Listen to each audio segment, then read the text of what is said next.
तो आज मालिक की अपार कृपा है, जो कुरुक्षेत्र में लाडवा में ये सत्संग हो रहा है मूल ज्ञान का।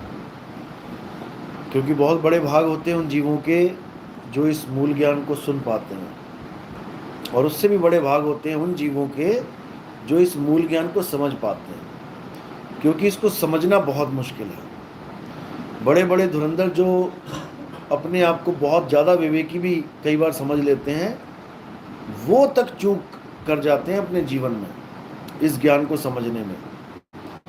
क्योंकि ये ज्ञान ऐसा है जो सारे अज्ञान का सफाया कर देता है। अज्ञान नाम की चीज ही नहीं रहेगी आपके जीवन में।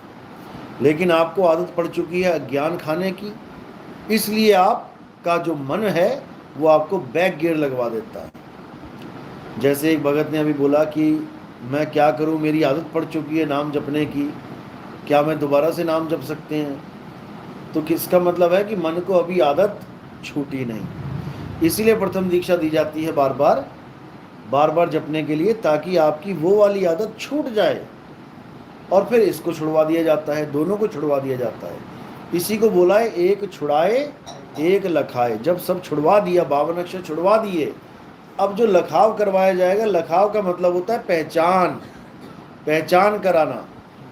बहुत से गुरु जैसे पहले सुरत और निरत का गलत अर्थ बता के जीवों को भरमाते रहे।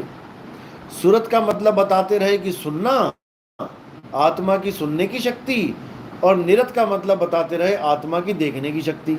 जबकि ऐसा नहीं है। कबीर साहब की वाणी है, सुरत से देख ले वह देश। तो फिर सुनने की शक्ति से तुम देख कैसे सकते हो? सुनने की शक्ति से तो सुन पाओगे केवल। निरत से देख ले वह देश कहना चाहिए था वाणी में, लेकिन वाणी है सुरत से देख ले वह देश। देखत देखत दीखण लागे, मिट गए सकल अंदेश। सुरत से देख ले वह देश, यानी कि सुरत यानी ध्यान। ध्यान के द्वारा ही तुम उस देश को देख पाओगे, जब ये सुरत निरत हो जाएगी। निरत का मतलब है एक स्थान पे रत जाना, और सुरत जो है वो भटक रही है, भटकने वाली है सुरत। और जब वो टिक जाए तो हो जाती है निरत। तो इसी प्रकार जैसे इसका गलत अर्थ बताया गया, ऐसे लखाव का गलत अर्थ बता रहे हैं आजकल लोग। यूट्यूब भरा पड़ा है। कहते हैं सोई गुरु पूरा कहावे, 2 अक्षर का भेद बतावे, एक छुड़ावे एक लखावे। लखावे को कह देते हैं दिखावे, यानी परमात्मा ही तुम्हारे सामने खड़ा कर देंगे। यही सबसे बड़ा काल का जाल है, जो तुम्हारे सामने परमात्मा ही आज तक खड़ा करता आ रहा है। और परमात्मा के नाम पे किसको खड़ा कर दिया जाएगा? देही गुरु को। देही को दिखा के कहेंगे क्या दिखाई दिया? चेला कहेगा हाँ परमात्मा दिखाई दे गया। यही अज्ञान है। अर्जुन के सामने भी परमात्मा खड़ा किया था कृष्ण जी ने। कितने खड़े कर दिए थे? विराट रूप में, अनंतों। और उसके बाद क्या बोला अर्जुन कि महाराज ये कौन है, आप कौन हो? तब उन्होंने ये नहीं बोला कि मैं परमात्मा हूं। उन्होंने बोला मैं काल हूं, यानी काल का ही रूप ये मनुष्य चोला है। चाहे वो आदमी गुरु है, चाहे वो आदमी चेला है। इसीलिए साहिब ने बोला देव निरंजन सकल शरीरा। ये नहीं बोला कि तुम्हारा शरीर देव निरंजन है और गुरु का शरीर परमात्मा है। जैसे बोलते हैं लखा जो चाहे अलख को, तो संतन में लख ले। इसका भी गलत अर्थ बताया जाता है। संतन में लख ले बोला है, संतन को लख ले नहीं बोला। जैसे दूध में चीनी है और उसको जब तुमने घोल दिया, अब कैसे लखोगे कि दूध में चीनी है? जब तुम टेस्ट करोगे तब तुम्हें समझ में आ जाएगा कि ये दूध में चीनी घुली हुई है। संतन में लख ले, संतन यानी जो संत का शरीर दिखाई दे रहा है उसमें लखो। क्या लखोगे उसमें? उसमें उस ताकत को लखो जो ये काया को चला रही है। संत कोई शरीर नहीं है, संत वो सत्ता है जो इस काया के द्वारा तुम्हें ज्ञान दे रहा है। ये काया तो एक चोला है, संत नहीं है। ये काया परमात्मा नहीं है। ये परमात्मा का ज्ञान समझाने के लिए संतों ने धारण किया ये चोला। तरवर सरवर संत जन और बरसे ये मेघ, परमार्थ के कारण इन चारा धारी देह, यानी अपने लिए नहीं, परमार्थ के कारण, तुम्हारा भला करने के लिए। किस किस ने? तरवर, पेड़ों ने। पेड़ ने अपना शरीर धारण किया है तुम्हें फल देने के लिए, तुम्हारा पेट भरने के लिए। और उसके बदले क्या खाता है पेड़? पत्थर खाता है। आम तोड़ते हो ना पत्थर मार मार के, तुम उसे पत्थर मार रहे हो, वो तुम्हें आम दे रहा है। तरवर सरोवर, सरोवर क्या है?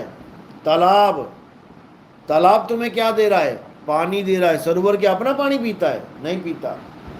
सरवर तरवर सरवर संत जन, संत जन जो देह धारण करते हैं वो तुम्हारे कल्याण के लिए करते हैं। और ये चौथे बरसे मेघ, जो बादल हैं, ये कहां से आ जाते हैं? ये वही पानी उठता है समुद्र का और बादल का रूप धारण करता है। किस लिए? क्योंकि समुद्र तक तुम नहीं पहुंच सकते पानी पीने के लिए, वो समुद्र ही बादल के रूप में उठ के आ रहा है और तुम्हारे सिर के ऊपर बारिश कर देगा लाख। परमार्थ के कारण इन चाराधारी देह। तो इसी प्रकार जो बोला गया है कि एक छुड़ाए एक लखाए, तो वहां लखाने का मतलब दिखाना नहीं है कि कुछ दिखाई दे। आजकल ऐसे भी लोग चल रहे हैं जो इस वाणी को गलत बता के तुम्हारी आस लगवा देते हैं कि गुरुजी हमें परमात्मा सामने ही खड़ा कर देंगे। याद रखो, जो गुरु परमात्मा को सामने खड़ा कर रहा है वो तुम्हारा गुरु नहीं हो सकता। गुरु वो होता है जो तुम्हें ही डॉक्टर बना दे, ना कि तुम्हें ये कह दे कि मेरे कॉलेज में आ जाओ, एक डॉक्टर तुम्हारे साथ ही भेज दूंगा घर, कोई पेशेंट आएगा तो उसी डॉक्टर से ठीक करवा लेना। ऐसा नहीं है। गुरु तुम्हें अपने जैसा बना लेता है। इसीलिए बोला है, कई लोग कहते हैं गुरु पैर छुआते हैं वो पूरे गुरु नहीं होते। ऐसा नहीं है। तुम तो सास के भी पैर छूते हो, ससुर के भी छूते हो, माता पिता के छूते हो, फिर कह दो जो पिता पैर छुआता है वो मेरा पिता ही नहीं है। ऐसा नहीं है। गुण के पैर छुए जाते हैं, गुण के। अगर पिता खूब दारू पी के माँ को मार रहा है तो बेटा पैर छुएगा कि और दो घूंसे और लगा देगा बाप के? कई देखा ना, कई बेटे बाप को भी कूटते हैं। क्यों कूटते हैं? क्योंकि दारू पी के माँ को कूट रहा है। अब जिससे जन्म लिया है माँ की कोख में, उसका फर्ज तो बेटा निभाएगा थोड़ा बहुत। तो ना कूटे तो कम से कम रोके तो सही। तो यहां पर पैर छोड़ो। गुरु को तो साहिब कह रहे हैं गुरु को कीजिए दंडवत। दंडवत यानी कि पूरा शरीर लेट जा, उसके सामने लेटा दे। गुरु को कीजिए दंडवत कोटि कोटि प्रणाम, और कीट न जाने भृंग को गुरु कर ले आप समान। गुरु तुम्हें गुरु बना देता है। और जो गुरु ये कहता है कि बेटा तू तो चेला ही रहेगा हमेशा, मेरे बिना तू सतलोक नहीं जा सकता, वो गुरु असल में गुरु नहीं है। ना उस गुरु में इतनी समर्थता है कि वो तुम्हें अपने जैसा बना ले। बना ही नहीं सकता वो। क्यों? क्योंकि उसके गुरु ने उसको अपने जैसा नहीं बना पाया। बस यही अज्ञान है।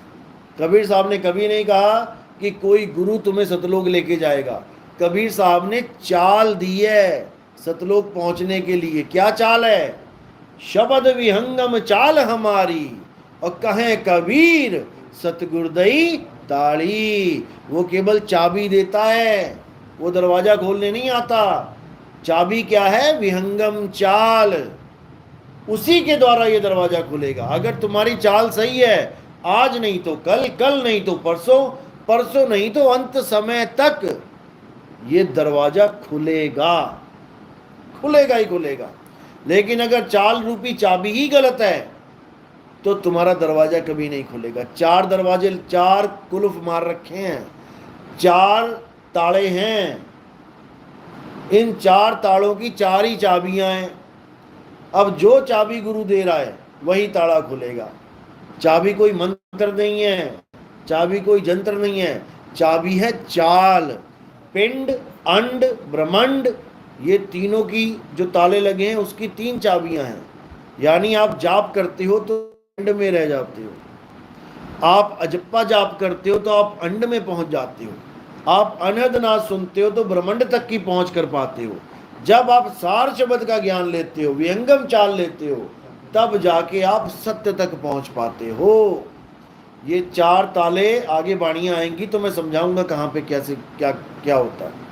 तो इसी को बोला है साहिब ने कि शब्द विहंगम चाल हमारी, कहें कबीर सतगुर दई ताली, खुले कपाट शब्द झनकारी, और पिंड अंड के पार सो देश हमारा है, कर नैनो दीदार महल में प्यारा है। लेकिन वो कब मिलेगा? जब भेदी गुरु तुम्हारे जीवन में आएगा।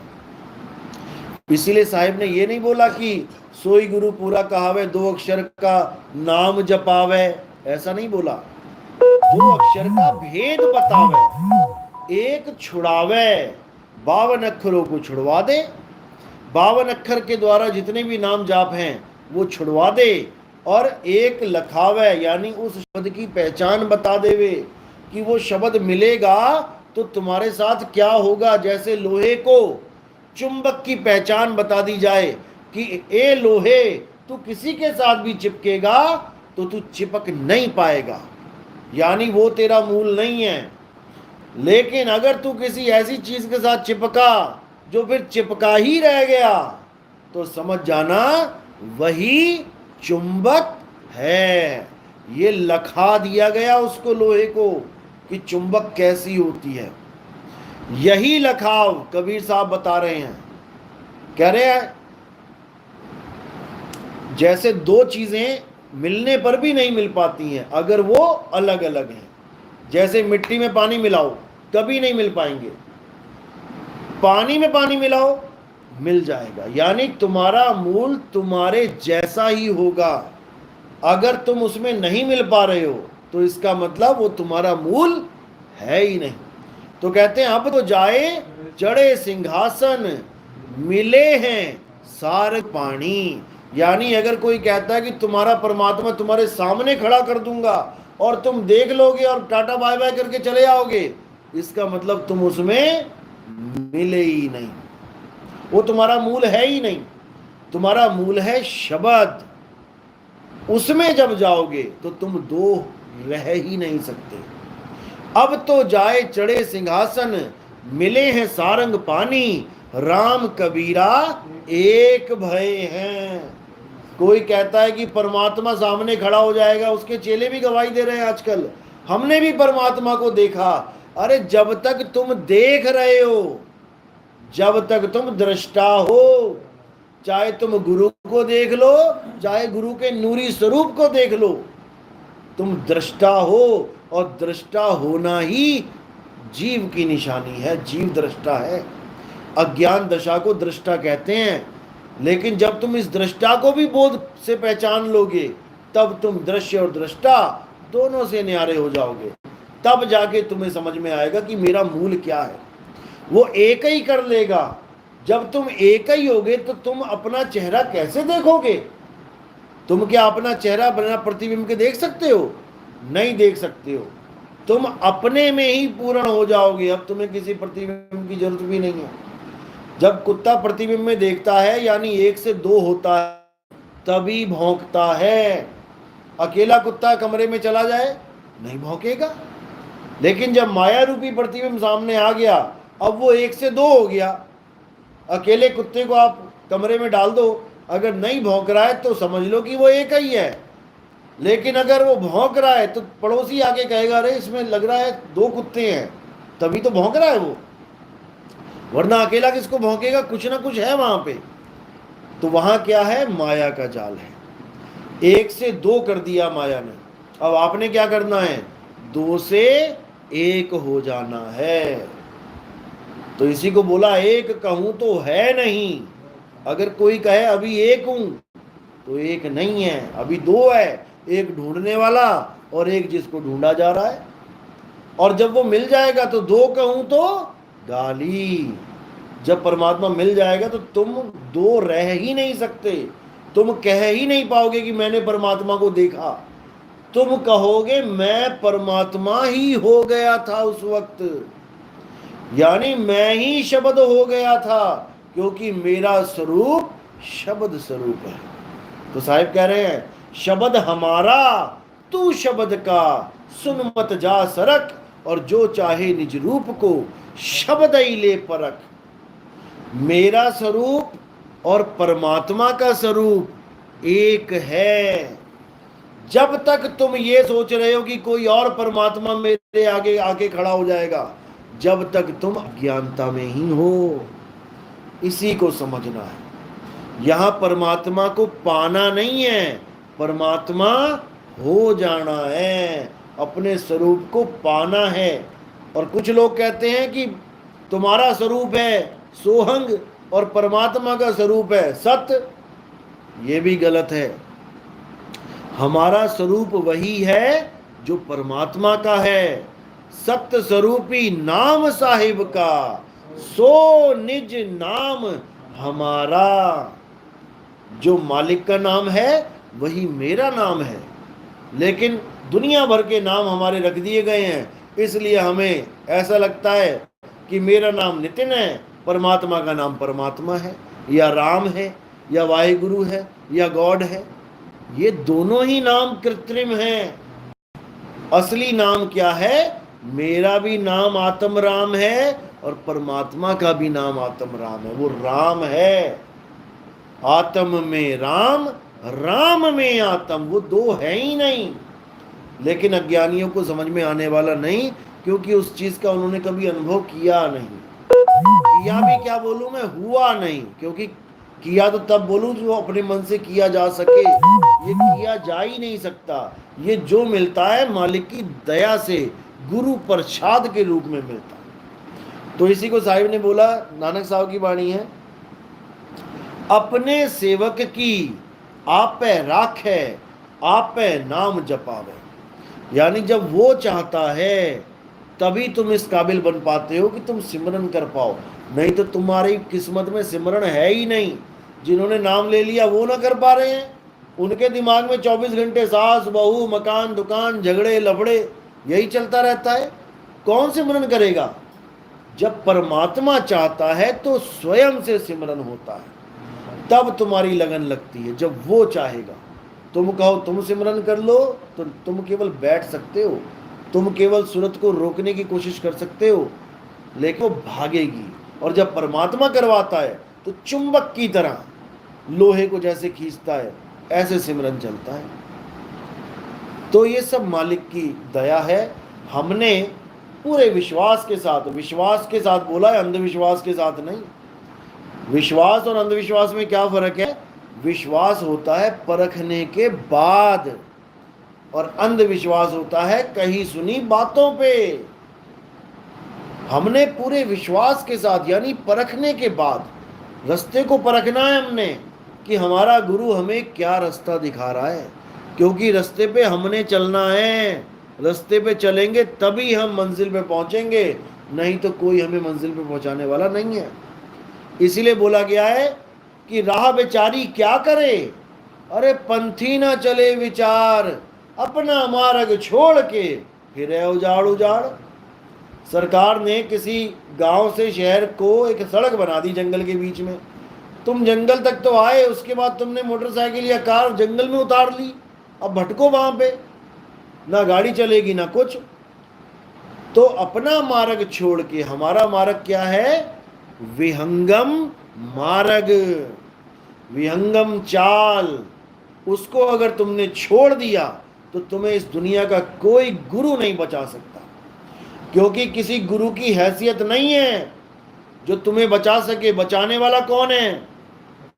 वो शब्द गुरु है, और उसकी प्राप्ति केवल विहंगम चाल से होती है। इसीलिए वाणी में बोला है, सेवा को दो ही भले, एक संत एक राम, और राम है दाता मुक्ति का, संत जपावे नाम। यानी संत केवल तुम्हें नाम को कैसे सिमरन करना है इतना भेद बताएगा, बाकी सब राम के हाथ में है। भूल जाना इस बात को कि कोई गुरु तुम्हें बचा, कोई नहीं बचा सकता। एक डाल दो पंछी बैठे, एक गुरु एक चेला, गुरु की करनी गुरु भरेगा, चेले की करनी चेला। तोड़ जा हंस अकेला। आपको ऐसा गुरु चाहिए जो आपको अकेला कर दे। आज जितने भी ड्राइवर हैं, बसें चला रहे हैं, आज जितने भी इंजीनियर हैं, पुल बना रहे हैं, आज जितने भी डॉक्टर हैं, पेशेंट को ठीक कर रहे हैं, ये भी कभी चेले थे और बिना गुरु के एक कदम नहीं चल पा रहे थे। अगर इनको ऐसा गुरु मिलता जो सारी उम्र इनको चेला ही बना के रखता, तो ये कभी अकेले काम कर ही नहीं पाते। लेकिन आज हर ड्राइवर अकेला है, आज हर इंजीनियर अकेला है, अकेले के दम पे बिल्डिंगें बना देता है। आज हर डॉक्टर अकेले ही हॉस्पिटल में बड़े से बड़े ऑपरेशन कर देता है, वो नहीं भाग रहे अपने गुरु को बुलाने के लिए। आज जितने पहलवान हैं वो सब दांव पे सीख के अकेले रिंग में उतरते हैं, वो नहीं बुला रहे किसी गुरु को। केवल अध्यात्म मार्ग में ऐसा ताना बाना जाल बुन दिया गया है कि तुम बिना गुरु के कुछ नहीं कर पाओगे। बस यही भरम है। ये गुरु लोगों ने तुम्हारे पंख बांध दिए, कुतर दिए, काट दिए ताकि तुम उड़ ना पाओ, तुम हमेशा अधीनी में ही रहो। लेकिन कबीर साहब ऐसा नहीं कहते। कबीर साहब सीधे कहते हैं, गुरु को कीजिए दंडवत कोटि कोटि प्रणाम, और कीट न जाने भृंग को गुरु कर ले आप समान। अगर गुरु उड़ना जानता है तो वो तुम्हें भी उड़ना सिखाएगा। यहां पर इतना बड़ा जाल है कि तुम्हें गुरु लेने आएगा, गुरु लेने आएगा।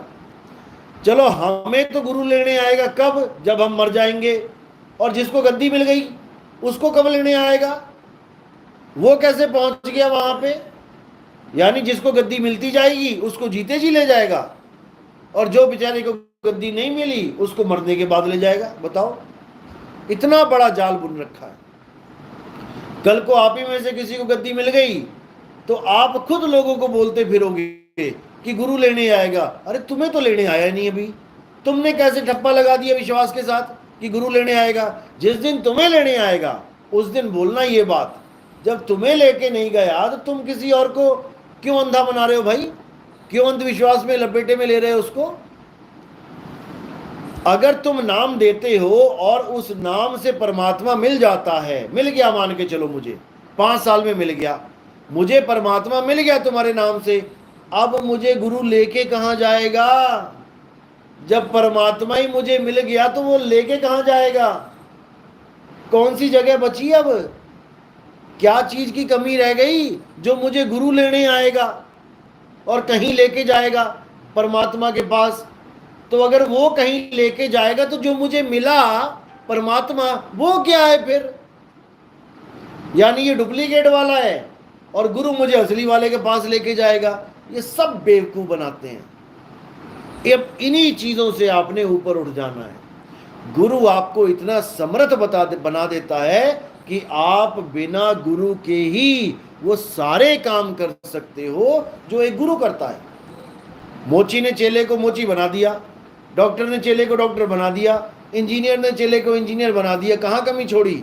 लेकिन एक आध्यात्मिक गुरु अपने चेले को कभी गुरु नहीं बना पाता। लेकिन बाबा 10वीं पातशाही क्या बोलते हैं? संतों में, वाणियों में आता है, वाह वाह गुरु गोविंद सिंह, आपे गुरु आपे चेला। वो कैसे गुरु और चेला एक हो गए? तुम ना हो पाए क्योंकि तुम्हें ऐसा गुरु नहीं मिला जो तुम्हें गुरु बना दे। तुम्हें गुरु का मतलब ये नहीं तुम किसी और के गुरु बन जाओ जाके, तुम्हें तुम्हारा ही गुरु बनाना है। किसी और का गुरु नहीं बनना है, अपना गुरु बनना है, अपने आप को तारना है। कैसे? जब तुम्हारा शरीर गिरता है पानी में और डूबता है, और जब तुम तैरते हो तो कौन किसको बाहर बचा रहा है?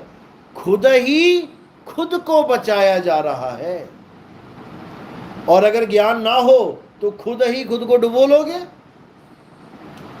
तो कहते आपे अगन लगाए के आपे जर बर जाए। खुद ही आग लगा ली बांस ने, खुद ही जल गया अज्ञानता में।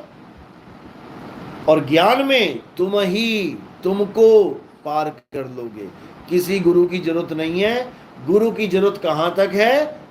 बस ज्ञान प्राप्त करने तक। और जो आखिरी भेद है, तीसरी दीक्षा, उसको प्राप्त, जब संदेह खत्म हो जाएगा, उसको प्राप्त करने तक। संदेह खत्म हो गया, अब उसके बाद चाहे जीवन में गुरु तुम्हारे से ना मिले, तुम्हें रोक नहीं सकता कोई मुक्त होने से। बाबा नानक जब कन्याकुमारी से अरब देश तक गए, कितनी बार गए? एक ही बार गए। उन्होंने वहां भेद बताया, सारा कुछ समझाया, बात खत्म कर दी। अब वो दोबारा कभी भी ना मिले तब भी बात बन जाएगी, क्योंकि वहां पर शब्द के भेद की बात है। भेदी ने भेद बता दिया, तुमने सिमरन शुरू कर दिया, मुक्ति मिल गई। अब किसी का कोई रोल नहीं है, तो इसी को समझना है। बाकी एक सवाल और आता है कि आत्मा और जीव में क्या फर्क है? आप आत्मा को परमात्मा क्यों बोलते हो? तो भाई, जीव और आत्मा ये दोनों अलग हैं, तभी इन दोनों को एक साथ बोला जाता है जीवात्मा। अगर पानी और जल एक ही है ना, तो दोनों का नाम इकट्ठा नहीं आएगा। भैया पानी जल ले आना, भैया वाटर पानी ले आना, ऐसा कभी नहीं आएगा। ऐसा आ सकता है भैया मीठा पानी ले आना, भैया गर्म पानी ले आना, भैया नमकीन पानी ले आना, क्योंकि दो चीजों का मिश्रण हो गया वो। इसी प्रकार जब हम कहते हैं जीवात्मा, वो दो शब्दों का मिश्रण है। जीव और आत्मा दोनों अलग हैं। अब हमने जीव हटा दिया, केवल आत्मा रह गई, तो भैया अर्थ भी बदल जाता है। कोई आत्मा को जीवात्मा मत समझने लग जाना कि नितिन दास जीव को आत्मा बोल देता है। अरे जीव बंधन में है और आत्मा निर्बंध है। जिन वाणियों में लिखा होता है कि आत्मा और परमात्मा अलग अलग है, उसके भाव को पकड़ो। वो आत्मा जीवात्मा के लिए बोला जा रहा है, ना कि आत्मा और परमात्मा अलग अलग हैं।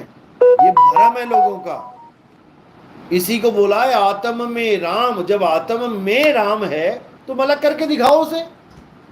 कौन सा नटबोल्ट खोलोगे, अलग अलग कर दोगे उसको? एक ही है वो, बस तुम अपने आत्म ज्ञान को भूल चुके हो। और परमात्मा इसलिए बोला गया है कि वो अपने आत्म ज्ञान को जानता है। बस यही फर्क है। जीव आत्मा नहीं है, जीव परमात्मा नहीं है। जीव जीव है और जीव अनंत हैं, गिनती नहीं कर सकते आप। जग में जीव अनंत, न जाने पीव को, बहुत कहा समझाए 84 के जीव को। पर ये अज्ञानियों के समझ में नहीं आता, इसलिए फालतू बातें करते हैं। चलो आज का सत्संग यही समाप्त करते हैं, और अगला सत्संग जलंधर में है कल को। एड्रेस आपको हमारे YouTube में मिल जाएगा थोड़ी देर बाद, आप आ सकते हैं। जलंधर में कल प्रोग्राम है। जलंधर के आसपास जो लोग हैं, जो जैसे पठानकोट हो गया, मुकेरियाँ हो गया, दसूहा, तलवाड़ा, या इधर लुधियाना वाले, लुधियाना भी 1 घंटे के लिए रुकूंगा मैं कल सुबह 11 बजे। लुधियाना वाले लुधियाना में मिले, और बाकी जो लुधियाना के पास फगवाड़ा हो गया, खन्ना हो गया, या और भी जो जगह हैं वो लुधियाना में मिल सकते हैं, जोधेवाल बस्ती में। उसके बाद जलंधर चला जाऊंगा, उसका एड्रेस मैं अभी YouTube पे डाल दूंगा थोड़ी देर बाद, आप देख सकते हैं। साहिब बंदगी सतना।